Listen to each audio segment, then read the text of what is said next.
اسلام کسی قوم کے ساتھ خاص نہیں ہے. یہ تو عربوں میں اب عصبیت پیدا ہو گئی ہے. خلافت عثمانیہ کا جب خاتمہ ہوا نا تو وہ عربیت کی بیس پہ ہوا, اسلام کی بیس پہ نہیں, کیونکہ اسلام کی بیس پہ اس خلافت کو ختم کرنا ممکن نہیں تھا. کیا ہو گیا بھائی؟ بھائی اسلام کی بیس پہ خلافت عثمانیہ سے بغاوت کا کوئی تک بنتا نہیں تھا کہ بھائی اسلام تو بغاوت کو حرام کہتا ہے حکومت کے خلاف. نبی صلی اللہ علیہ وسلم نے فرمایا مسلمانوں کا جب کوئی خلیفہ ہو اس کے خلاف جو بھی کھڑا ہو, صحیح مسلم کی حدیث ہے, اسے قتل کر دو کائن من کان, جو بھی ہو, کتنا نیک, چاہے عربی ہو, چاہے اجمی ہو, چاہے بہت کیسا ہی ہو, مسلمانوں کا اتحاد پارا پارا نہیں ہونا چاہیے. تو اگر وہ اس بیس پہ خلافت کا خاتمہ ہوتا کہ یہ اسلامی خلافت ہے تو کوئی بھی ساتھ نہیں دیتا. خاتمہ انگریز نے جو کروایا, جو بعض عرب, سب عرب اس میں شامل نہیں تھے, بعض عربوں کو یہ بتایا کہ تم عرب ہو اور حکومت تم پہ کون کر رہے ہیں؟ ترکی تمہارا باپ کیوں بنا ہوا ہے؟ ٹھیک ہے نا, ترکی حرمین کا محافظ کیوں ہے؟ اسلام تو تمہارا ہے, ترکوں کا تھوڑی ہے. حالانکہ 800 سال ترکوں نے اسلام کی قیادت کی ہے, کوئی کم نہیں ہے یہ. 800 سال, جس کو انگریز بھی عظیم عثمانیین کہتا ہے, گریٹ عثمانیین, انگریز بھی کہتا ہے عظیم خلافت. تو اسلام کی بیس پہ یہ میں نے ایک بہت بڑے عرب عالم سے سنا, شیخ صالح العثیمین رحمہ اللہ تعالی, انہوں نے بیان میں فرمایا کہ عرب اسرائیل کی جنگ میں عربوں کو کبھی بھی فتح, بولو نا, نہیں ہوگی. اس لیے کہ یہ عرب اسرائیل کی جنگ ہے. جب تک اس جنگ کو اسلام اور اسرائیل کا نام نہیں دیا جائے گا اللہ کی مدد نہیں آئے گی. مسلم اسرائیل کی جنگ کہو گے تو مدد آئے گی. اللہ نے عربوں کی مدد کا وعدہ نہیں کیا. اگر اللہ نے عربوں کی مدد کا وعدہ کیا ہوتا تو اللہ محمد صلی اللہ علیہ وسلم کے مقابلے میں جو عرب لڑ رہے تھے وہ زیادہ تھے, میجورٹی میں تھے. ادھر جو عرب تھے وہ اقلیت میں تھے نبی کے ساتھ, ادھر عرب میجورٹی میں تھے. اللہ ان کی مدد کرتا, ابو جہل کی مدد کرتا, عتبہ ابن ولید کی مدد کرتا, ابو لہب کی مدد کرتا اللہ تعالیٰ. آپ صلی اللہ علیہ وسلم تنہا اور آپ کے ساتھ اکیلے ابو بکر. تو بتاؤ, 2 عرب اس طرف, باقی سارے, بولو نا, اس طرف. مدد کی ان 2 کی نا. اس کا مطلب اللہ نے عربوں کی مدد کا وعدہ, بولو نا بھائی, نہیں کیا. کس کی مدد کا وعدہ کیا ہے؟ مسلم کی, اسلام کی, جو قرآن پر ایمان لائے گا اور اللہ کے نبی پر ایمان لائے گا. اس کے لیے عربی ہونا ضروری نہیں ہے. تو اسلام کی جو دعوت ہے وہ کسی قوم کے ساتھ خاص نہیں ہے. مجھے وہ حدیث بڑی پیاری لگتی ہے. حضرت سلمان فارسی رضی اللہ تعالی عنہ, جو فارس کے تھے, پرشین تھے, فارسی بولتے تھے,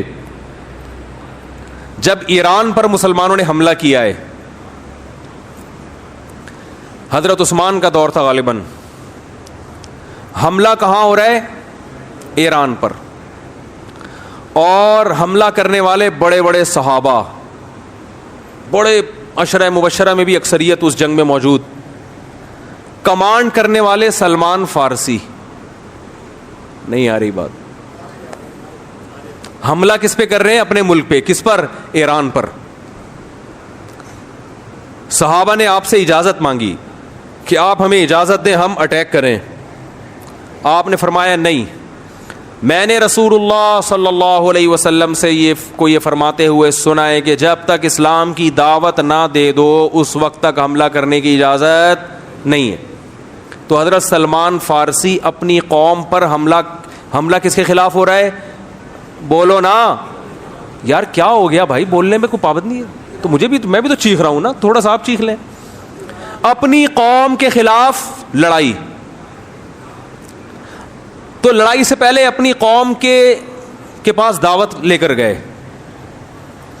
دعوت کا انداز دیکھیں. جب بھی اسلام کی دعوت دی جاتی ہے تو انداز یہ ہوتا ہے بھائی ہم سب تم کو ایک خدا کی طرف دعوت دیتے ہیں, آؤ اسلام پہ تحقیق کرو, یہ دین برحق ہے. یہ تھا نا؟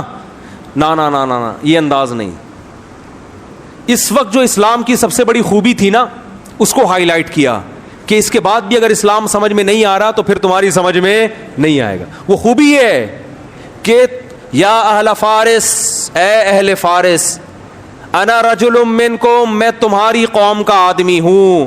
تمہیں پتہ ہے کہ عربوں میں عصبیت کوٹ کوٹ کے بھری ہوئی ہے. عرب کے علاوہ کسی کو برداشت نہیں, اپنے سے جیسا کسی کو نہیں سمجھتے. مجھے عرب نے نہ صرف یہ کہ عزت دی ہے اپنے جیسا, بلکہ اپنے سے برتر مجھے کمانڈر بنا دیا. عرب کی قیادت کس کے ہاتھ میں ہے؟ کمانڈر کون ہے؟ میں ہوں. یا اہل فارس, اے اہل فارس, انا رجل منکم, تمہاری قوم کا آدمی ہوں. ترون العرب یطیعوننی, چھوٹی موٹی قوم میری فرما برداری نہیں کر رہی, عرب کو دیکھ رہے ہو کہ تم میری کمانڈ کے تحت لڑ رہے ہیں. کیا انداز, خاندانی انداز تھا یا نہیں دعوت کا؟ آج اگر یہ چیز عربوں میں پیدا ہو جائے تو دنیا کا نقشہ بدل جائے گا. عرب کی عراق پر جب حملہ ہوا تو بعض عربوں نے نعرہ لگایا کہ کسی دوسرے عرب ملک پر ہم حملہ برداشت نہیں کریں گے. کاش وہ یہ کہہ دیتے کہ کسی دوسرے اسلامی ملک پر ہم حملہ برداشت, بولو نا, لیکن نہیں نکلتا منہ سے. عرب تو بھئی عربوں کی تو مدد کہیں بھی نہیں قرآن میں لکھی ہوئی کہ اللہ کہتے ہیں میں عربوں سے محبت کرتا ہوں. ایک آیت بھی ہمیں ایسی نہیں ملی. یہ جو حدیث ہے کہ عربوں سے محبت کرو اس لیے کہ قرآن عربی, حدیث من گھڑت ہے. ٹھیک ہے, ہم پھر بھی فضیلت کے قائل ہیں کہ اسلام آپ میں پہلے آیا, آپ نے دنیا کی قیادت کی, اس بیس پر ہم عزت دیں گے آپ کو. لیکن اللہ کی طرف سے مدد اس بیس پہ نہیں آئی. جب بنو عباس کی خلافت کا, اسلام میں 2 خلافتیں عربوں کی آئی ہیں اور تیسری خلافت اجمیوں کی. بنو امیہ کی خلافت ختم, پھر بنو عباس کی خلافت جب ختم ہوئی تھی اسلام تباہ ہونے والا تھا, لیکن ترک کھڑے ہوئے اور اللہ نے ان کے ذریعے اسلام کو دوبارہ زندہ کیا. اور یورپ کی آنکھوں میں آنکھیں ڈال کے بات کرتے تھے. اس وقت بیت المقدس محفوظ تھا. ترک خلیفہ سے اسرائیل نے بیت المقدس کی تھوڑی سی زمین مانگی تھی.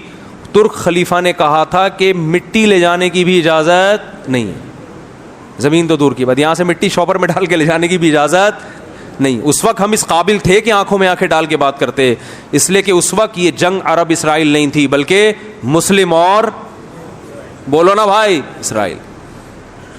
لوگ کہتے ہیں عرب جو ہے نا اسرائیل کو تسلیم کر رہے ہیں, تو بھائی کرنے دو. عربیت کی بیس پہ کر رہے ہیں, اسلام کی بیس پہ نہیں ہوگا. پاکستان اسلام کے نام پہ بنا ہے, عربیت کے نام پہ نہیں بنا, اس لیے پاکستان ابھی تک اسرائیل کو تسلیم نہیں کر رہا ہے اور انشاءاللہ نہیں کرے گا. اور اگر حکمران کرنے کی کوشش کریں گے تو ہم کرنے نہیں دیں گے انشاءاللہ. بیس اسلام ہے.